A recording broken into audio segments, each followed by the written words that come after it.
It feels like the beginning of a 30 for 30. What if I told you that without Willy Adames, without Hunter Renfroe, without Freddie Peralta, and not using Devin Williams at all, that the Brewers would get a split with the Cardinals on the road over the weekend in St. Louis?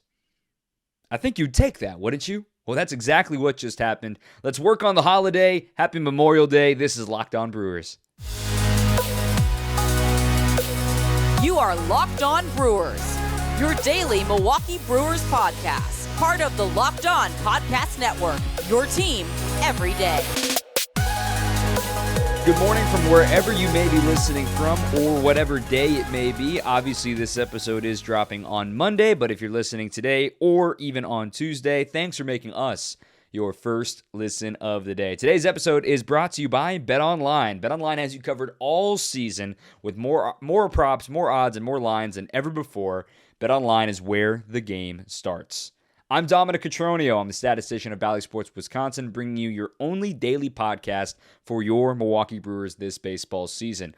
We talked about the Brewers and the Cardinals on Friday, recapping Thursday's game. We got a lot to get to over the weekend. Of course, your mailbag questions as well. And some big news dropping right before yesterday's game. We're going to start off with that.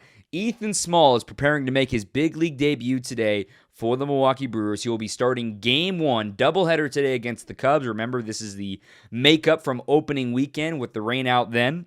It'll be Ethan Small in Game 1, the left-hander out of Mississippi State, making his big league debut. This year in AAA, he is 3-1 with a 1.88 ERA. 38 innings, 49 strikeouts, 21 walks. More on that in a little bit later.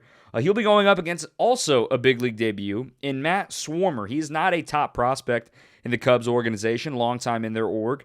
3-1 record and a 2.08 ERA in AAA Iowa for the right-hander Swarmer, getting the ball for the Cubbies. So again, doubleheader today, and it's a split doubleheader, mind you. So Game 1 will be a 1 o'clock first pitch coming up down at Wrigley, and they're rather 12:05, I beg your pardon, 12:05 first pitch down at Wrigley, and then with the split doubleheader, Game 2 will definitely start at 6:40, unless something crazy like Oregon State UCLA happens. Did you happen to catch that over the weekend, by the way? It was crazy. Look it up if you haven't heard about it, but a 9-run bottom of the ninth comeback. They played for like 6 hours. It was crazy. Conference tournament weekend, of course, in college baseball. Chaos ensues. Pac-12 after dark. Everybody loves it. But that's huge. Ethan Small getting the start, Game 1 of this doubleheader. It was implied when Freddie Peralta went down that you're going to need to fill a hole on this rotation. I said it on this podcast last week, saying, look, I know they say they want to have a 5-man rotation. There's no way in the long run they want to keep this 5-man rotation. However, this does work out very well for them. They will be adding Small to the 40-man roster, and there is a spot for him available on the 40-man. You don't have to DFA anybody. You don't have to outright anybody. You're totally fine with that. But this works out really well because, again, he's going to be on the 40-man this offseason, and for a little while longer, you have the 2 spots available from the suspensions of Severino and JC Mejia, so you don't have to worry about those 2 40-man spots as things stand right now. But with the rotation, with him getting the start today on Monday, if you look ahead, on his next 6th day, so if you go Tuesday, Wednesday, Thursday, Friday, so that's 4 days, Saturday, Sunday, so he could pitch on Sunday on the 6th day against the Padres. And then you go back into some more regular schedule. You have back-to-back Monday off days on the 6th and 13th. You won't necessarily need him thanks to getting an extra day of rest for your starting rotation. Will they keep him? I imagine so. Why just have him do one and done in the 40-man roster? That remains to be seen. That's just an observation from my end saying, look, Ethan Small might be sticking around for a while here, and it works out perfectly with the timing as they get ready to wrap up this long marathon stretch of 18 games in 17 days. They are in the home stretch, 8 more games over the next week, and they finally have an off day a week from today. So congratulations to Ethan Small and his family. Hope the family can make it up to Chicago and see him pitch. He's a Tennessee native. Again, out of Mississippi State. He's 3rd all-time in strikeouts in their school history. Same alma mater, of course, as Brandon Woodruff, and he seems he's ready. And with the walks, though, that's the biggest thing that concerns most scouts. The fastball plays up, gets a lot of swings and misses in the zone. The changeup, his best secondary offering, just falls off the table. he doesn't have anything really other than that. He's worked hard on a slider this year, according to reports and according to scouts, but by looking at these walk numbers, pretty much the same as he was in all of 2021. He threw 77 innings last season in the minor leagues. He had just about a 5/9 walk rate. That's identical to what he has right now. When it comes to walks and it comes to jumping from AAA to the big leagues, you hear about it all the time. The big leagues is just a different animal. Will he be able to find success with chases? Maybe it's that new car smell, if you will, of not being familiar with Ethan Small will help him get things going against the Cubs in this one. The walks are going to be the big concern. That's going to be what everyone's eye is going to be on in the first 2 innings. Is Ethan Small's command there? Are they chasing the pitches they're supposed to chase? Is he getting swings and misses on the fastballs that are in the zone? Because it's a funky motion if you see it for the first time. The ball really jumps on you. It surprises you. It's only 91 to 94, but again, the perceived velocity is something that really helps Ethan Small, and the deception that he has allows that fastball to play up, and you see some ugly swings on a fastball. When you look up at the radar gun, you're like, wait a minute, that was 92? Why'd he swing at that like that? That's what you're going to see, hopefully, today in Game 1 of this doubleheader. 12:05, first pitch today against the Cubs. Let's go back to the weekend now. We got your mailbag questions coming up in just a little bit, but I'm just going to go through all 4 games in case you missed Friday's episode. Just going to go through all 4 games with 3 big things from each game. First and foremost, Thursday, Brewers, victory, 4-3. Remember, going into this game, it was huge because Josh Hader was returning to the team. Devin Williams was going to be on the sidelines given he had just pitched in 3 consecutive days. And Josh Hader did return. That's the number one thing out of this game. Josh Hader did return. The bullpen was extremely strong. Yes, Trevor Gott allowed a home run to the hottest hitter on the planet, Paul Goldschmidt. But aside from that, Trevor Kelly and Trevor Gott, and then also Brad Boxberger slammed the door in front of Josh Hader getting it done. The second big thing from that game, everybody had a hit on Thursday. 12 hits for the Brewers against the Cardinals, and off of Adam Wainwright starting the game, who had come in with a sub-3 ERA. Very encouraging to see the offense continue to click as the summer starts to come around. It's been on again and off again. I know you're screaming at the radio right now saying, Dom, like, they've been cold. The runners in scoring position, their opportunities. I get it. I understand what you're saying, but when you have outbursts like this against a good pitcher like Wainwright, you have to note it and credit it and say, wait a minute, it's in there. You know it's in there for this offense as it's currently constructed. And the third big thing of it is that the pitching staff held the Cardinals batters 3 through 9 in their order. Again, the Cardinals 3 through 9 hitters. That starts with Arenado. They went 2 for 20 in this game. Incredible. Great work by the Brew Crew. And it was a win for Eric Lauer in a game that he did not have his best stuff. Only struck out 1 batter, had multiple walks, but they got the job done. That's all that really mattered. Now, Friday, Game 2. Brewers fall in this game by a final of 4-2. The number one big thing out of this, and there'll be an update on this in a moment, that Brandon Woodruff exited this game after 4 innings with a tweaked right ankle. It was called right ankle inflammation. Have an update on that in just a little bit. So everyone was holding their collective breath on Friday night. Second big thing from this, Tyrone Taylor asserted himself as an everyday player yet again. This has been a great road trip for Tyrone. He continues to impress everybody. He is taking this opportunity and running away with it. He goes 2 for 4 in this game, had another run scored. It's really encouraging to see the 28-year-old get things done right now when the team is asking him to get it done. And third and finally, Keston Hiura, back, showing signs of life. Hits a home run off of Cody Whitley in the 9th inning, avoids the shutout. It forces the Cardinals to use their closer in the 9th inning. Keston turned on that one, crushed it to left field. A great sign from Hiura. Brewers fall Friday. So now it's 1 game apiece. Saturday was no fun at all. Saturday, the Brewers fall by a final of 8-3. But again, Keston Hiura, there he is again. Goes yard for back-to-back games. Technically, he went yard in back-to-back big league games at the beginning of May when he returned for the walk-off homer. But other than that, the last time he did it was last August. So the fact that Keston goes yard in back-to-back days, certainly encouraging for him. It was a sloppy game overall. There was some bad defense. Cardinals even committed 3 errors in this one. Brewers committed 1. Probably should have been 2 errors in this game. Just when it rains, it pours. I've said this a few times on the podcast now. It's really odd to see when the Brewers just kick it around a little bit.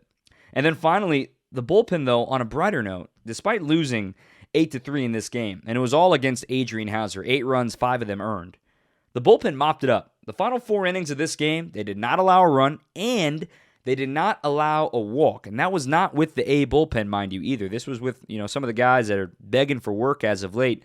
The guys like Brent Suter, the guys like Trevor Kelly, the guys like Hobie Milner, the guys like Miguel Sanchez. Now, Suter did not pitch in this game, but between Milner, Kelly, and Sanchez, again, 4 shutout innings, no walks, and 3 strikeouts. And I know you're saying, hey, it's a blowout. They're just giving up. The Cardinals are laying their bats down.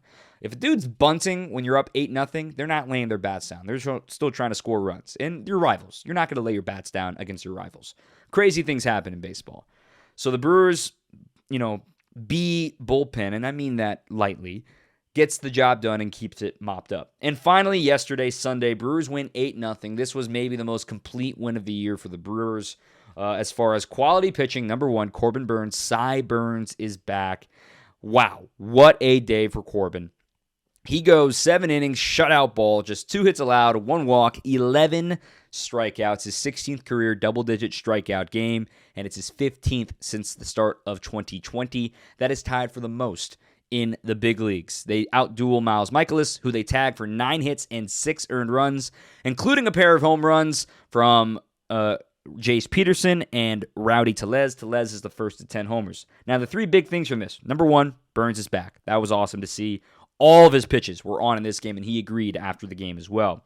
Second, 5 through 9 in the Brewers' order all had multi-hit games.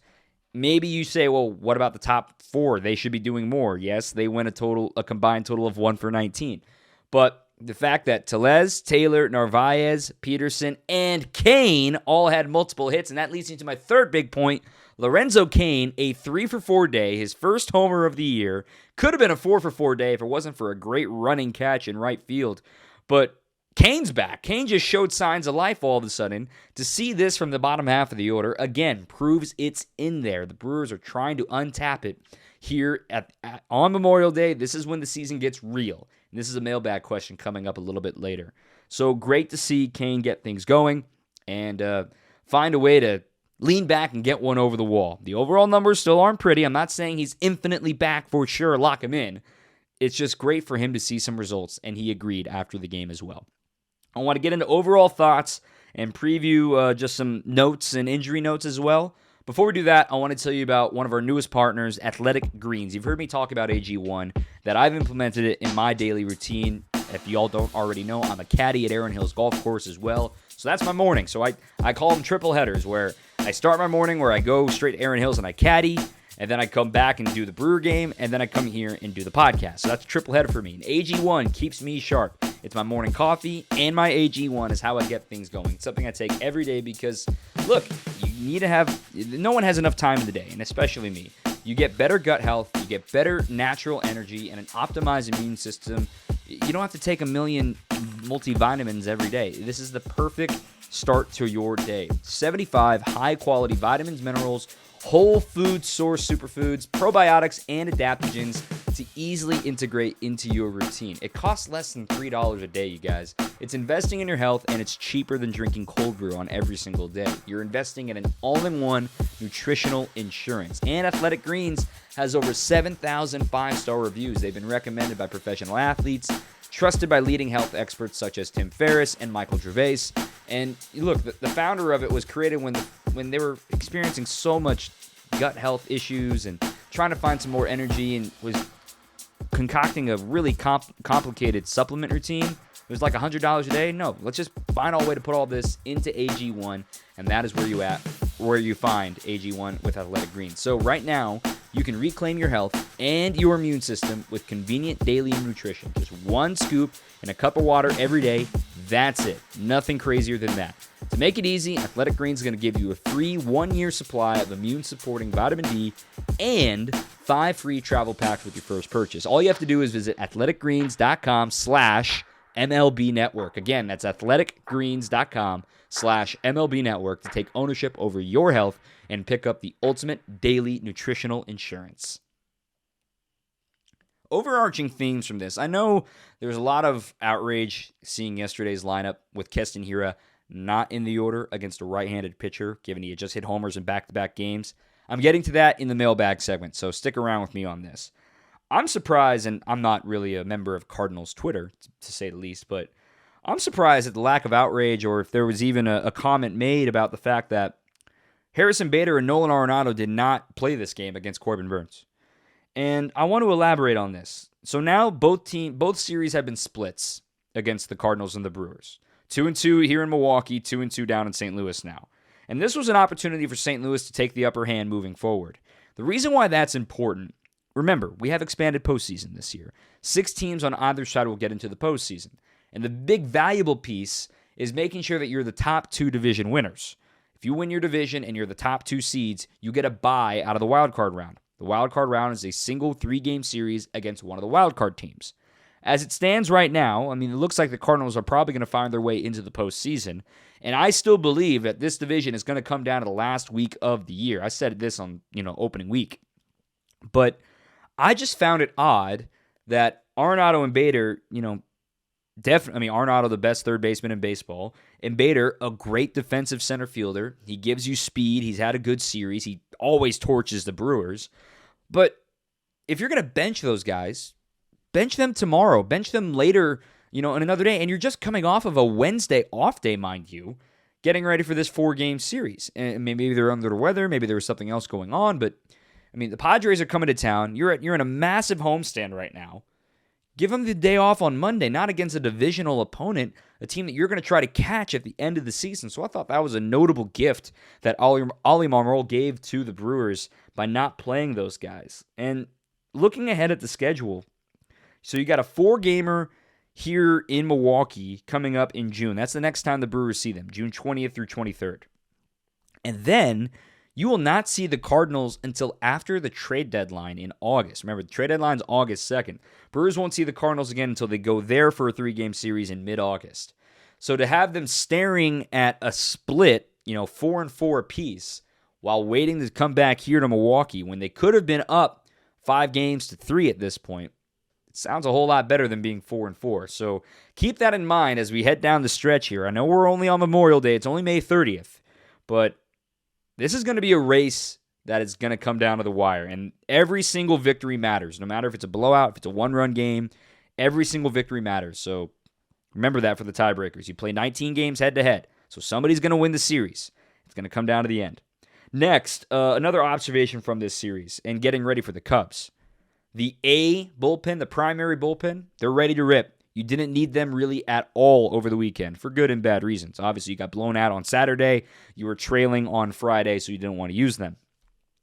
The fact that you only used Josh Hader on Thursday and for Devin Williams to get the break he needed after pitching 3 consecutive days and working out perfectly at the Brewers split with the Cardinals, that's super important. And furthermore, the fact that Boxberger gets some rest. Trevor Gott gets some rest. These guys have been used like crazy as of late. So the fact that you didn't use them the last 3 days and you're going into a doubleheader today, your A bullpen is available. 8 games in 7 days, it's going to be hard. But to give them those 3 days off leading into this final stretch of tough baseball, remember that. Remember that going into this week.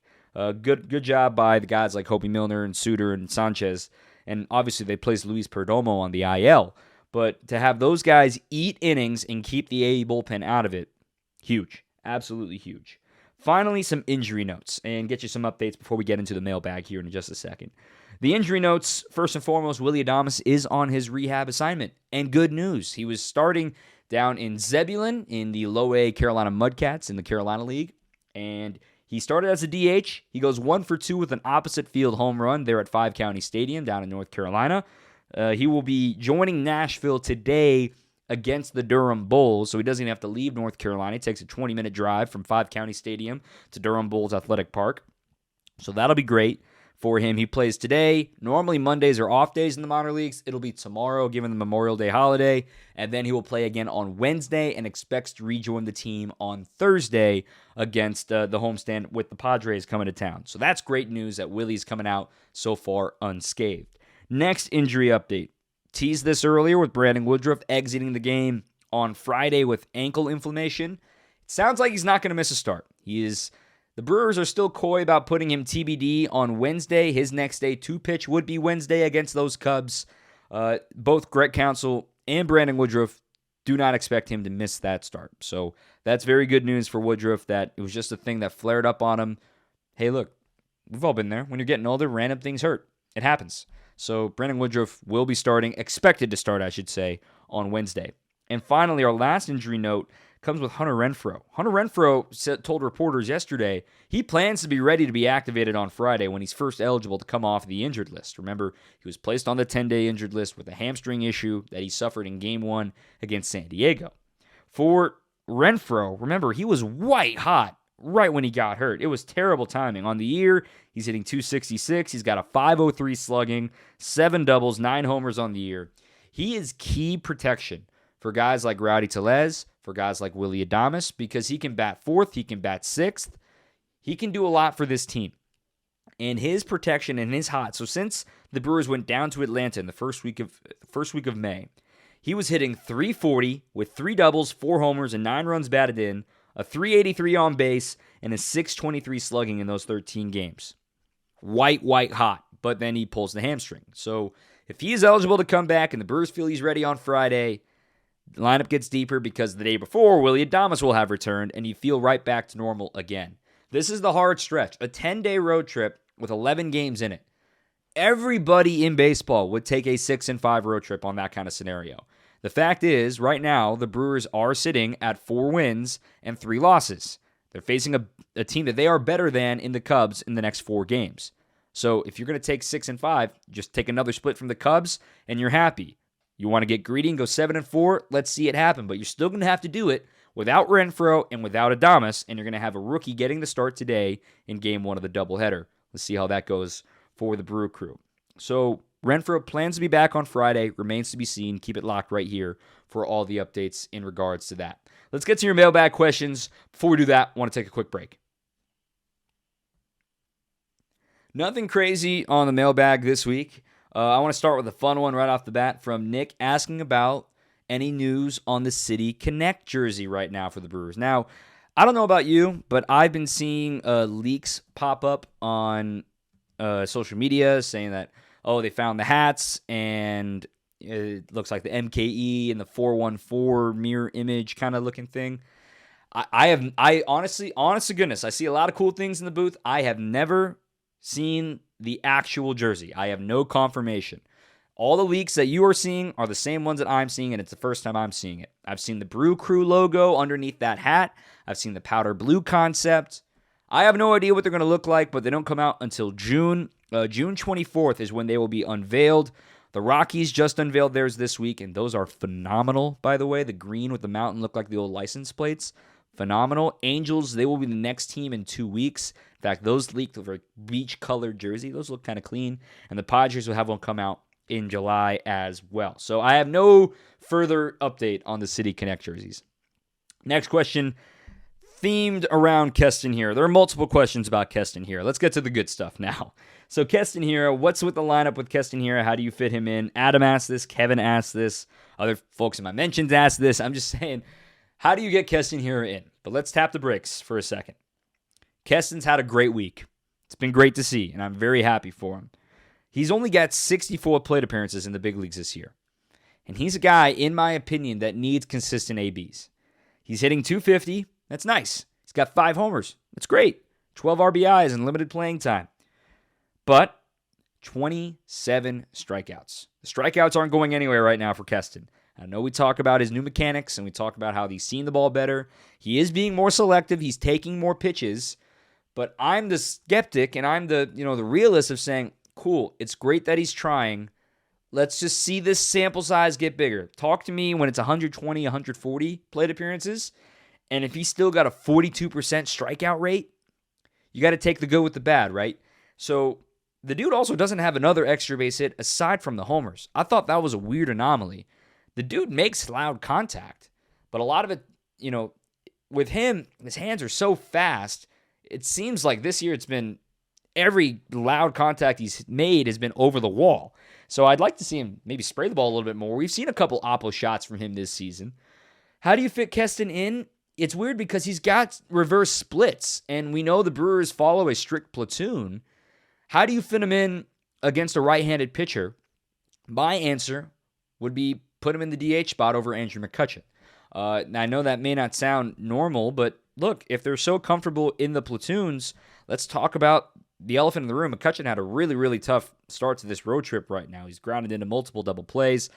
He's been asked to play left field a couple of times. He's done fine out there, but remember, he was brought here to hit against lefties. And yes, it's been a stop and start season for him with the COVID IL. Look at his splits right now. He's hitting 237 against lefties, 242 against righties. He's got a better OPS against lefties, though, 742. 2 of his 3 homers have come off of lefties, granted in only 41 plate appearances. His OPS against righties is 606.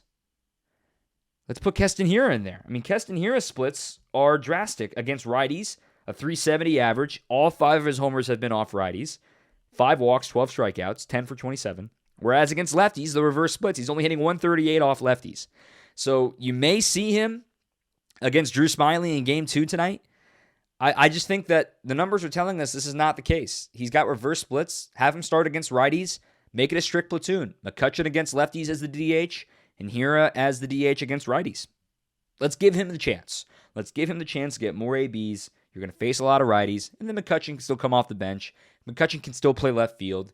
And speaking of playing left field, Christian Yelich hasn't had a day off in the entire month of May. I wouldn't be surprised if he misses at least one of these doubleheader games today. But that shocked me when I was looking at it. He hasn't had an off day since the last week of April. He's only missed 1 game all season.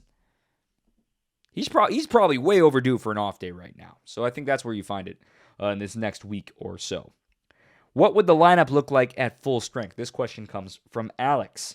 So right now, Alex suggested have Urias leading off, Yelich batting second, Adames batting third. I still would flip Yelich and Adames because Adames is your better consistent on-base threat and power threat. I know Yelich draws walks, but he's been really struggling as of late. I still like Willie in the 2-hole because then Yelich can give you a good AB if there's a man on base for him. You have to pitch to Willie knowing that a Yelich is behind him because he can do damage. I know it's been hit or miss with Yelich, but that's a good setup there. They also have Rowdy in the cleanup spot, Renfroe in the 5 spot. I like those 2 arrangements. He slides Wong to the 6 spot in the order. Let me counter you with that, Alex, that against righties, I want to put Wong in the 9-hole. And here's why. You get that double lead off, and I want to put Urias leading things off. Put Wong in the 9-hole until he proves that he can get some more consistent ABs going right now.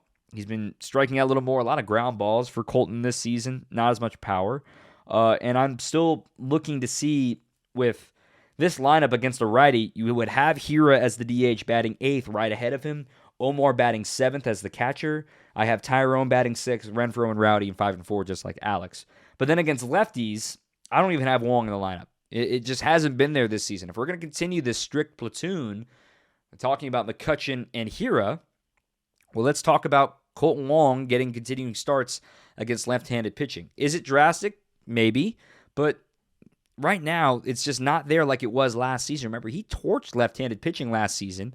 Currently, he's only hitting 108 against lefties. 108. 265 against righties. Until he proves he can hit lefties, I don't want him to continue to struggle against these guys. He's getting contact. He's not striking out a ton. His BABIP is just 133 against lefties, just proving that he's not getting the contact that he wants to. So I'm taking Wong out of the lineup. I'm putting Kutch in as the DH against lefties. I'm putting Mike Brasso as the starting second baseman, and I'm also keeping Hiura on the bench. As we just noted, his reverse splits, he's not great against lefties. In a pinch, if you do end up optioning Brasso back down to AAA when Willie Adames comes back, then you would put Hiura in a pinch at second base, or you put Jace Peterson in a pinch at second base, or even Luis Urias at second base, and then you would keep Brasso in that situation and put him at third, or stick with it with Jace. And then see how this gets. It just becomes a walking contradiction between, well, if Jace can face lefties, why can't Colton? And if Colton can face lefties, why can't Rowdy? I think Rowdy should play every day, whether it's lefty or righty. He's your best defensive first baseman, and he gives you a power threat. He's got 10 homers. That's my thought. When is early over, and what is a proper sample size? When does all this happen? It's a great question, actually. For starters, it's right about now. This is Memorial Day is when the season gets real. You're more than a quarter of the way into the year. You're nearly a third of the way into the year. This is when it gets real. For starters, I say after 10 to 12 starts, it's not early anymore. We know who you are. For relievers, 20 to 25 innings. We know who you are. You're probably going to throw 50 to 60 innings. For some guys like Boxberger, maybe 80. So we know who you are. For position players, for hitters, about 150 plate appearances to 200 plate appearances. That's when you're like, all right, it's not early anymore. We know what you got. 100 plate appearances, you can see a trend, and then you can confirm it by 150 plate appearances and 200 plate appearances. Good question there. Finally, first pitch swings and misses, first pitch strikes. This is from Close Yelich Observer. The team has been all over the place as far as attacking the first pitch. When teams, specifically with Yelich, he was asking about the amount that he's been taking first pitch, and this past weekend he was swinging a lot at the first pitch. First and foremost, the Brewers have the most pitches per plate appearance in all of baseball, on average. They average over 4 pitches per PA. That is the most in baseball. And then furthermore, when they put the first pitch in play yet, they're hitting 346. It's not the best in baseball, but it's pretty darn good. But when they swing at the first pitch, it doesn't matter whether or not it's put in play. It can be a swing and miss. It can be a foul ball. It can be put in play. And at bats that include a first pitch swing, the Brewers are hitting 246, which isn't bad at all. I like that. Whereas when they take the first pitch, they're only hitting 231. Granted, the sample size is more than doubled when you take the first pitch as opposed to when you swing at the first pitch. But for a guy like Yelich, he's actually better when he swings at the first pitch, when he's aggressive, not when he's taking a pitch. Because how many times do we see him just take one right down the middle? Let's see him get aggressive. Catch a pitcher off balance. I like Yelich being aggressive. I'm all for that. Smart aggression is good. If he's swinging at strikes, keep it up. I'm all for it. Whereas a guy like Willy Adames, he swings a ton at the first pitch, and it may not be great for him. He's only hitting 130 when he swings at the first pitch. Whereas when he takes strike one or takes a pitch, he's doing much better. He's hitting nearly 270. Omar Narvaez, almost the exact same thing. So not everybody can do it, but if you can, like Andrew McCutchen, keep doing it. That was a really interesting question. Finally, let's wrap up this episode. Just a reminder of the rotation for the week against the Cubs. Doubleheader today, 12:05 and 6:40 tonight. With the doubleheader, Ethan Small making his big league debut against Matt Swarmer. And then game 2 will be Aaron Ashby getting the start against Drew Smyly. Tuesday, tomorrow, will be Eric Lauer, 5-1, 2.31 ERA. Against Justin Steele, lefty. Dun, dun, dun, dun. Lefty is 1-5, a 5.40 ERA. Smyly, by the way, is a lefty. I forgot to give him that treatment. And finally, Wednesday, Brandon Woodruff, we expect him to make the start against Kyle Hendricks. Woodruff's 5-3, a 4.74. Hendricks, a 2-5, a 5.20. That's it. Long episode. Thanks for hanging with me. If you're listening on your off day, getting ready to drive down to Wrigley, hang out, fly the L, love it, have some fun down at Wrigley. Hope we see you at the ballpark on Thursday. 4-game set coming up with the Padres. New episode coming right back here tomorrow. I'm Dominic Cotroneo. Make sure you follow us on Twitter at Locked On Brewers. Subscribe to our YouTube. Subscribe wherever you get your podcasts so these fall in your inbox every single morning. Until next time, keep on swinging. You are Locked On Brewers, your daily Milwaukee Brewers podcast. Part of the Locked On Podcast Network, your team every day.